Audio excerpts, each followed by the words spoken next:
Hi, folks. Welcome back to Crisco's Corner.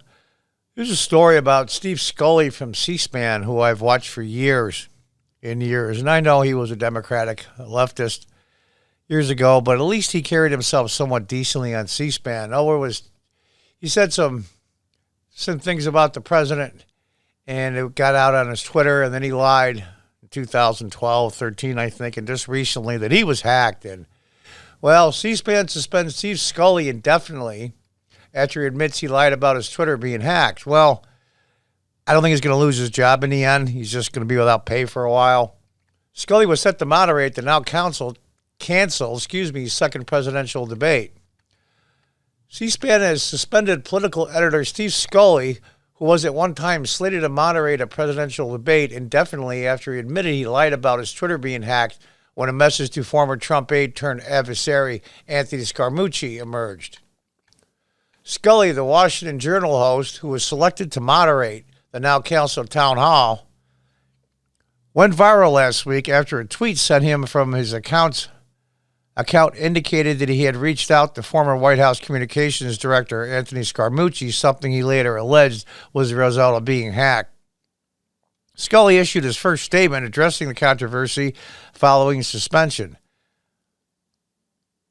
For several weeks, I was subjected to relentless criticism on social media and in conservative news outlets. How does it feel? How does it feel to have everything you do get pounded by everybody? Yeah, social media and conservative outlets. 70% of it is they pound everybody else. Welcome to the club. And I used to like Steve. News outlets regarding my role as a moderator for the second presidential debate, including attacks aimed directly at my family. Welcome to the club.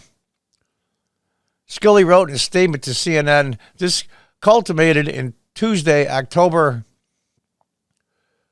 8th, when I heard President Trump go on national television twice and falsely attack me by name. Out of frustration, I sent a brief tweet addressed to Anthony Scaramucci. The next morning, when I saw this tweet had created a controversy, I falsely claimed that my Twitter account had been hacked. Those are both errors in my judgment, for I am totally responsible. You know, if he said this at the beginning, he wouldn't have this problem if he hadn't lied. The problem is when you lie and cover it up. That's when you always have a problem. He continued, these actions have let down a lot of people, including my colleagues at C-SPAN, who I've worked for the past 30 years, professional colleagues in the media, and the team at the Commission on Presidential Debates, which you remember Senator Dole, presidential candidate at one time, and a longtime Republican senator, said all his Republican friends on that committee are all anti-Trump people. I asked for their forgiveness as I tried to move forward in a moment of reflection and disappointment in myself. All right, at least he said that, but you know what? It would have had a lot more weight if he had said it at the beginning instead of lied.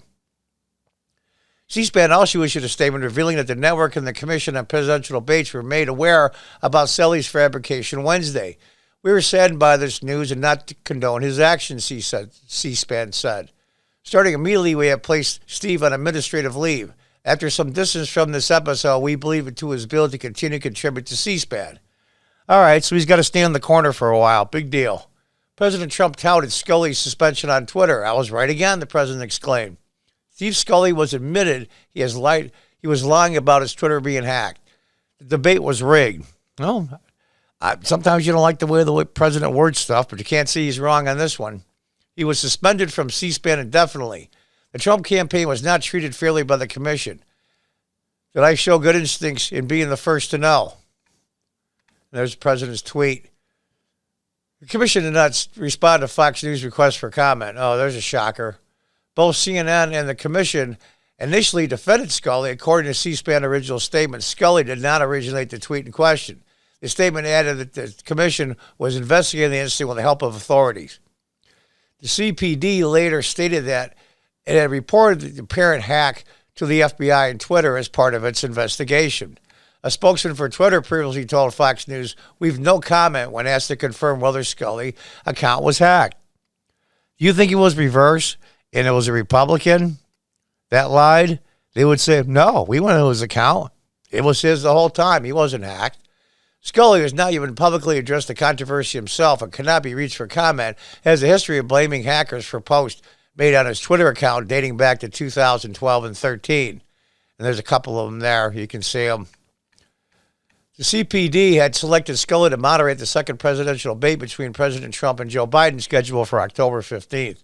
That debate was canceled Friday night after Trump pulled out of the CPD's announcement that the event would be virtual. Yeah, earpieces, teleprompters, helping Vice President Biden. He didn't want any part of that. He thought it was ridiculous. Biden subsequently withdrew from the debate and has since scheduled an ABC town hall for the night that the debate was supposed to take place. Trump similarly landed a town hall with NBC News, airing opposite ABC's Biden event. Well, I'll give you the president this. He knows he's going into a hostile group, but he's still going to do it. Scully's initial tweet caused confusion and fury among critics, with many concluding the moderator meant to send his message to Scaramucci privately, which is interesting because private messages can be banned as well. I don't know if you knew that or not. At Scaramucci, should I respond to Trump, Scully wrote in a now deleted tweet. Scaramucci responded by telling Scully, ignore. He's having a hard time. Some more bad stuff about to go down. Scaramucci told Kill Me last week that he thought Scully's tweet was real, prompting his own response Thursday night. He also tweeted late Friday that he has taken Scully's hacking claim at his word, adding, let's not cancel any more people from our culture for absolutely something like this.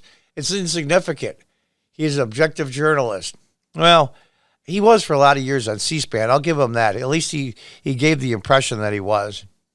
And we all know he worked for the DCCC and a bunch of other Democratic organizations. There's nothing wrong with that, but don't pretend you're not a leftist Democrat if you help all those people. He responded to Scully's suspension on Friday, writing, brutal outcome for a silly, non-political tweet. Nothing objectionable. Cancer culture going too far. No, it's not the tweet that's the problem. He's going to be the moderator in the second debate.